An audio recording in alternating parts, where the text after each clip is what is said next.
Madame Angélique Julia, marhaba bik avec nous ici sur le plateau Radio Bord FM. Msa el khair. Massa el khair alayk. Bonjour. Bonjour aussi. Alors, avant de commencer, chaque invité que je reçois ici sur le plateau, il y a une première question que je pose à tout le monde, c'est qui es-tu? Alors, je vais essayer de résumer ça, puisqu'aujourd'hui, je représente Afulki et plus particulièrement l'interculturalité chez Afulki. D'accord. Donc, je suis, comme plusieurs membres de l'équipe, chargée du volet culturel chez Afulki. C'est une aventure qui a démarré dans les années 2000. Je parlerai plus longuement de l'association. Et qui a fait qu'aujourd'hui, j'ai un petit peu changé d'activité, sous l'influence d'Afulki d'ailleurs, puisque je faisais partie à l'origine des artistes qui participaient à la mise en lumière de l'association. Et je suis une passionnée de musique. Et donc aujourd'hui, j'ai dévié un petit peu mes activités de professeur et chorégraphe, de danse orientale et fusion contemporaine orientale. Donc j'ai dévié un petit peu cette activité vers la production donc, de festivals pour Afulki en particulier. D'accord. Donc j'ai regardé un petit peu, j'ai jeté un œil sur toutes les activités que vous faites, donc, tout ce qui est sur les chaînes YouTube aussi. On va donner tous les réseaux sociaux que vous avez à la fin de notre émission. Et alors l'association Afulki, c'est pourquoi elle s'occupe de quoi l'association Afulki? Alors, à l'origine, Afulki, c'était une bande d'amis. Et c'est une association qui s'est constituée de quelques bénévoles sur un constat, donc au Maroc, de petites nécessités au départ pour aider les jeunes dans leur scolarité. Et puis, c'est une association qui s'est fondée en particulier autour d'une institutrice qui s'appelle Radija et qui est aujourd'hui notre présidente au Maroc et que je salue. En collaboration, en partenariat avec Christian Cursol et Philippe Cursol, qui est son frère qui n'est plus aujourd'hui avec nous, mais à qui on pense beaucoup. Et donc au départ, c'était une association qui s'est constituée comme ça pour donner des coups de main. D'accord. Voilà. C'est tout ce qui est par rapport aux enfants, en fait. Ça a commencé par rapport aux enfants. Voilà, plus particulièrement peut-être les filles, et vraiment aider, donner un coup de main aux instituts en milieu rural. D'accord. Et ça a commencé comme ça, l'aventure. C'est très bien. Et par rapport en France, est-ce que c'est le même concept?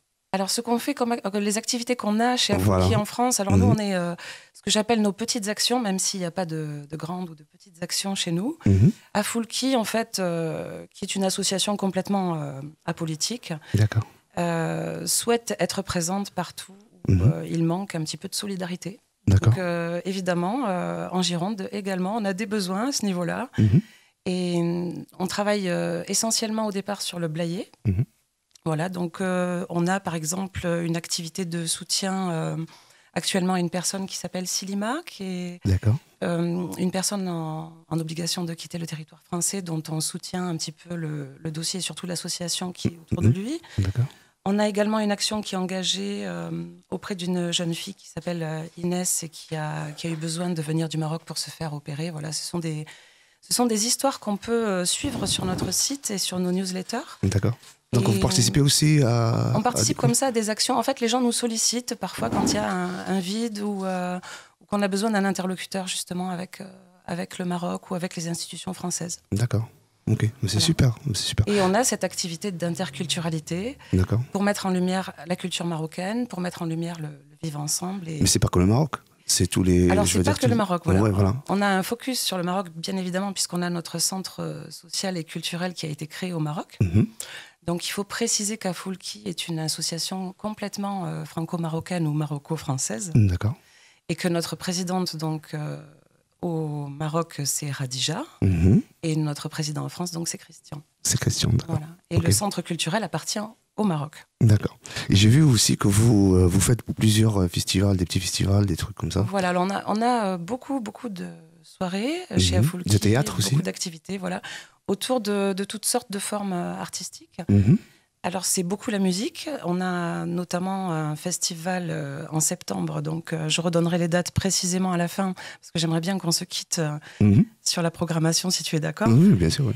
Et donc, on a un festival qui se fait toujours le dernier week-end où il fait beau, en réalité, et où on convie toutes les cultures. Donc, toutes les cultures avec quand même peut-être la petite touche orientale que moi, je vais amener.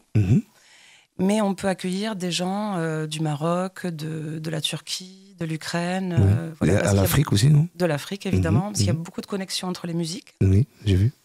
Et on a accueilli aussi des danseurs contemporains, des artistes, des calligraphes. Enfin, on essaie de relayer un petit peu aussi toute l'activité artistique autour de nous. Oui. Ce que je voulais te dire tout à l'heure, c'est par rapport... c'était School TV, la vidéo qui est passée là avec le président. Voilà. Oui. C'était cette vidéo-là. Cette vidéo-là qui explique beaucoup mieux que moi, d'ailleurs, le statut aujourd'hui, disons les conditions de l'école au Maroc. Voilà, qui est très, très intéressant. D'accord. Voilà. Et j'aimerais bien que tu nous présentes un petit peu les fonds de l'association Afoulki. Le fond, les valeurs, en fait? Oui. Alors, les valeurs, c'est ça. C'est en fait des valeurs pour aider les jeunes et essentiellement les jeunes filles à s'émanciper. On a aujourd'hui beaucoup de jeunes filles qui sont parrainées. D'accord. Donc, on a actuellement pas mal de bachelières. On a fêté, je ne sais plus la combienième, on est autour d'une centaine, je crois. D'accord, c'est bien. Et on a des jeunes filles donc, qui partent à l'université, mais pas forcément. Donc, on envisage également de créer ce qu'on appelle une maison rurale. Oui. Pour d'autres types de carrières. On travaille donc à la rénovation des écoles pour permettre en fait aux petites filles de continuer leur scolarité avec des conditions d'hygiène qui conviennent en fait aux petites filles, parce qu'en ruralité, comme dans beaucoup de pays, on manque d'équipement. C'est ça. Voilà. Et donc nous, on fait des petits chantiers comme ça. On a d'ailleurs une grande habitude de mener des chantiers solidaires dans le secteur de Saouira et de Sidi Kaouki, où se trouve le centre. Donc il y a des groupes qui viennent. Je voulais te parler sur le centre culturel de Sidi Kaouki. Voilà. Donc ce centre culturel, c'est un centre culturel et social. Donc, il va permettre aux gens de se regrouper à travers des activités sur lesquelles on va les aider. Par exemple, on a des femmes actuellement qu'on soutient qui ont une coopérative et qui vont fabriquer des tapis. Très bien. On a également des groupes de femmes autour de nous, entrepreneurs, qui sont dans les cosmétiques, qu'on soutient, que ce soit dans le numérique, la commercialisation, la diffusion de leurs produits. C'est très bien. Voilà, donc un très chouette réseau solidaire. C'est bien, c'est bien. Et par rapport à l'espace commercial équitable, ça se passe comment? Alors voilà, on a la chance d'avoir un très très bel espace chez Afoulki, dans la citadelle de Blaye. Oui. Donc c'est ce qu'on appelle un bail amphithéotique. En fait, c'est pas vraiment notre propriété. On y est là pour un petit moment. D'accord, mais c'est une jolie ville, Blaye. Voilà, et la citadelle, j'y suis très très attachée, c'est magnifique. D'accord. Donc je recommande à tout le monde de venir se balader dans la citadelle et de s'arrêter à la boutique Commerce Équitable pour pouvoir trouver des produits en direct, justement, qui viennent de notre centre culturel et des commerces et des artisanats surtout locaux autour. Donc on va trouver des tapis, on va pouvoir en commander également dans notre espace équitable. D'accord. C'est un très bel endroit qui a été rénové d'ailleurs avec soin par Afoulki, avec un chantier solidaire. D'accord. Il faut savoir que c'est très compliqué de rénover un local dans la citadelle parce que on a affaire c'est un monument historique. Oui. Donc on a vraiment une jolie boutique de commerce équitable où on trouvera tout un tas de choses, y compris les magnifiques bijoux de notre joaillier marocain. Oui, l'artisanat aussi. Voilà. C'est très bien l'artisanat. Du tuya, touya, plein d'autres choses. D'accord. Mais ça dépend de chaque ville. Chaque ville, par exemple, de Blige, c'est ça où tu veux dire, le tuya? Je parlais un petit peu de tout un tas de sculptures, de boîtes qu'on a en touya, justement. D'accord. Et au niveau de la joaillerie, on a beaucoup d'argent, de pierres semi-précieuses. C'est très bien, ouais. Voilà. C'est très bien. Alors, les petites actions diverses que vous faites, comment? C'est quoi? Les petites actions au niveau de cet espace Oui. Dans cet espace, alors on a par exemple nos vendredis d'Afoulki. Okay. Donc on est déjà dans l'interculturalité où on va faire venir des artistes pour des soirées un petit peu intimistes qui vont avoir lieu. On a eu des soirées dans notre jardin intérieur. On a aussi des soirées dans la rue en partenariat avec les commerçants de la citadelle. D'accord, c'est très bien. Et voilà, cette année, on a une jolie programmation justement avec, en particulier, je parlerai des dates, mais on a la compagnie Chandrakala qui vient, pour dire qu'on est dans une diversité des cultures, qui vient présenter de la danse indienne avec des costumes chatoyants, donc du Bharatanatyam et du Bollywood. D'accord, c'est joli. Alors, est-ce que vous connaissez cette musique? Bien sûr. Ok.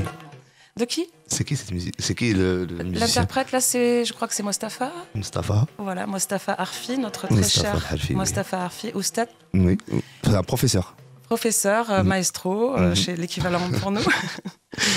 Et donc, Mostafa, c'est un partenaire d'Afulki depuis le début. C'est même lui qui m'a amené en tant qu'artiste à participer aux soirées d'Afulki. D'accord. Et c'est un maître du oud, de la musique Harnati. Donc la musique Harnati, voilà. Sous influence de Grenade, donc musique andalouse. D'accord, on va l'écouter. Avec plaisir. On نستمعوا لمصطفى الحرفي العود غرناطي ورجع لكم من بعد الفاصل.